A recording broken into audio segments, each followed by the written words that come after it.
Welcome mates, I'm Bloodthirsty Lord, but you can call me Lordy, and today we're back on Paragon. Once again, you should be seeing more Sarah gameplay in the background, but that is not the main topic of today. This is going to be episode 4 of a new hero concept video series that we've got on our channel, and this is one amazing series you guys love, and I'm going to keep on bringing it.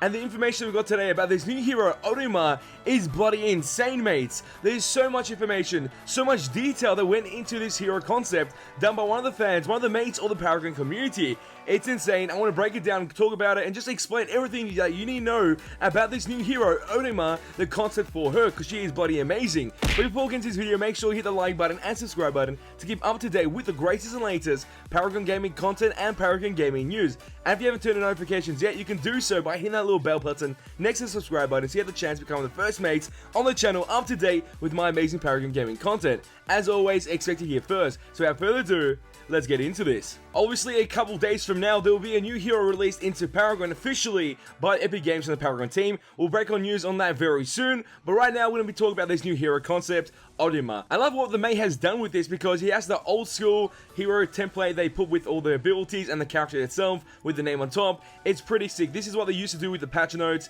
but we're going to go through it completely and see every little bit of detail on this new hero, Odima's concept. So the first part we're going to explain about the hero is the lore for the hero, Odima the Calligrapher. Pray to the gods before and after battle. Odima may come for you. The cadets of the Nagashi Academy all hear the same story on their first night. Odima, the spirit that punishes those who fail to honor the gods. Most cadets write it off as a simple myth, and the others never get a chance to rely a true stranger than fiction. I like this lore, it's interesting, but it doesn't give off too much of what the hero is and where she came from or what she could be.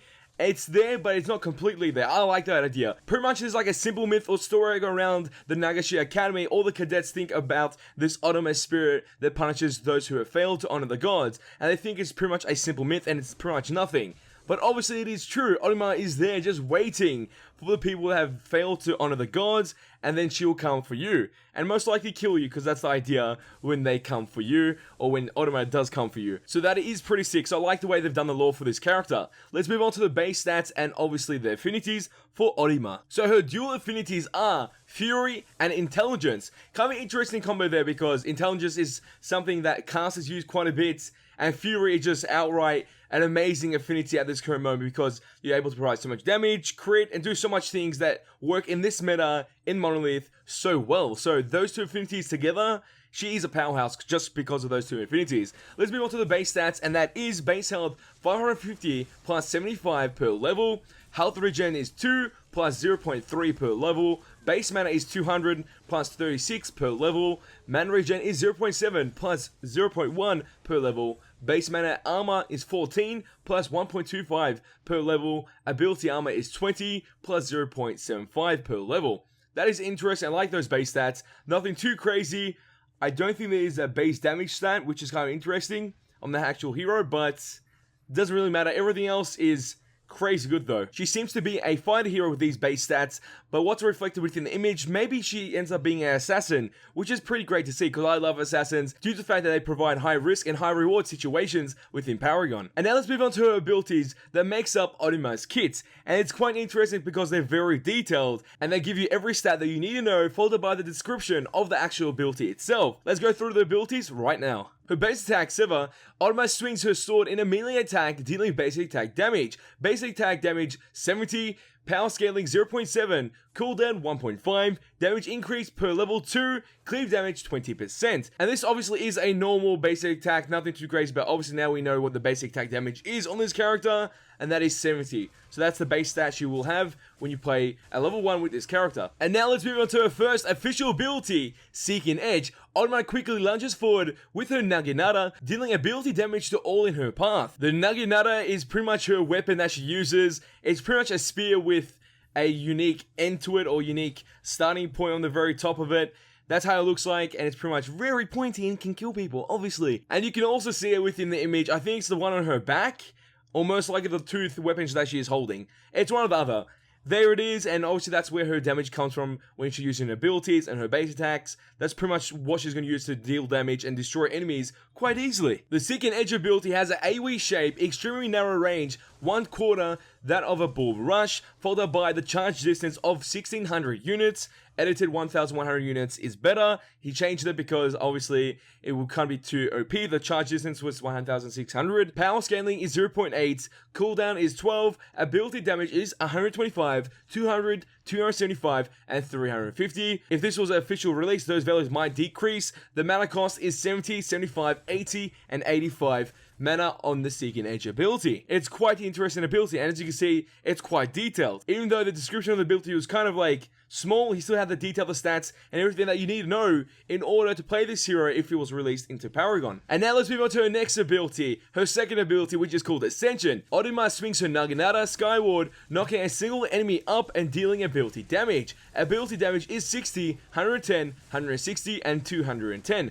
Mana cost 60, 65, 70, 75. Power scaling is 0.5. Cooldown is 16. This ability Ascension provides her with a unique knockout ability, which is a form of CC on one enemy or one opponent. It's kind of interesting how you can do this. She's starting to sound like more of a 1v1 hero because of that single enemy knockup that you can get from this Ascension ability.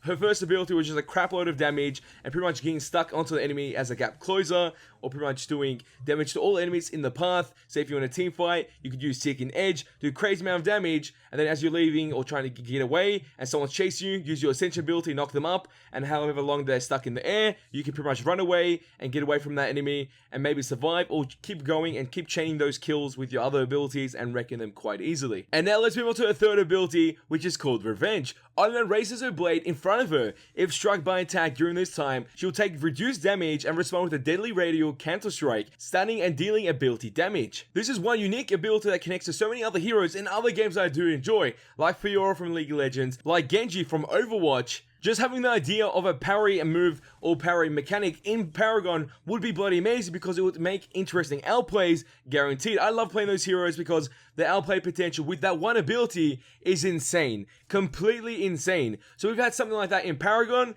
That will be my main hero guaranteed. I love those type of heroes. So please, every Games for Paragon team, maybe try to introduce this parry mechanic into Paragon very soon to one of the new heroes that will be coming to the game because it is one fun mechanic guaranteed. So pretty much what the main has done with this character, Odima, when she does raise her sword, she'll be taking reduced damage. If someone does hit her, she'll be able to counter-strike that, dealing ability damage to that one opponent, and obviously getting a very hard CC off on that one opponent, which is a stun. Let's move on to the stats for the ability Revenge. Parry window is 0.5 seconds. Ability damage is 200, 300, 400, and 500 ability damage. Insane. Damage reduction is 50%, 65%, 80%, 95%. The stun duration is 0.4 seconds, 0.8, 1.2, 1.6. Mana cost 160, 180, 200, and 220. Mana restored on parry, 80, 90, 100, 110. Power scaling is 2, cooldown is 30 seconds, and he obviously edited that as well, making it increased cooldown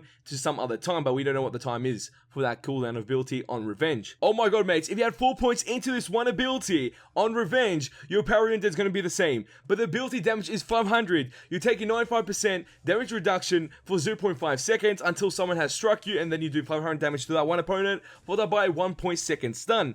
That is insane. That means your team can follow up and damage them quite easily and destroy them. The mana cost is quite high, obviously, because the ability has so much punish if the enemy team does try to hit you while you're trying to use this Revenge ability in the power window of 0.5 seconds. You get mana restored depending on how you do it. The power scaling is 2, so you can obviously do more damage with this ability, and the cooldown is maybe around 30 seconds or even more, so it's kind of ideal for what the hero can use this ability for, and you can't obviously spam it in every fight, but usually you gotta use this ability quite a bit, and if you do build cooldown on this character, it could be insane. 100% one of the best abilities I've ever heard from a fan-made type of hero concept in Paragon. And now let's move on to the badass ultimate, the Truth Path. That is the name of the ultimate ability. Odima slashes with impossible speed, landing 20 strikes in 2 seconds, slowing and dealing ability damage to any enemies caught in front of her.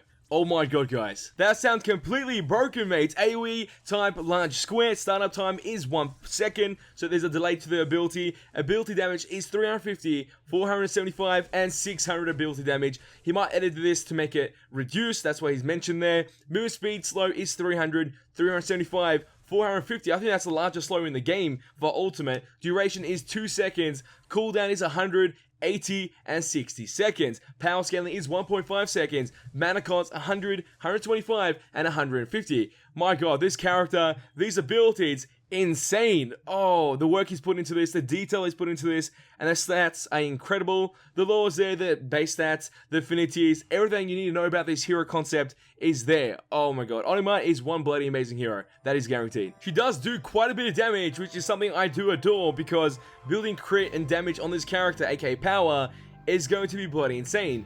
But I want to know your thoughts on this, mates. As always, tell me your thoughts and your opinions in the comment section down below. And what do you think about the concept of Odima that was designed by a mate or fan of the Paragon community? This was his vision, and the vision was spot on perfect. But tell me your thoughts about it, because personally I do love it, as you already know.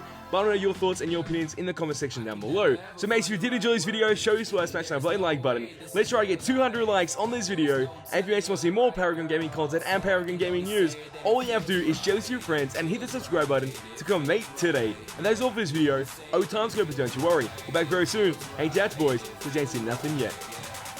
Oh my god, mates, I thought Seraph was good. This hero sounds completely broken. I wonder right now. I want to main it right now. Saying that it feels right.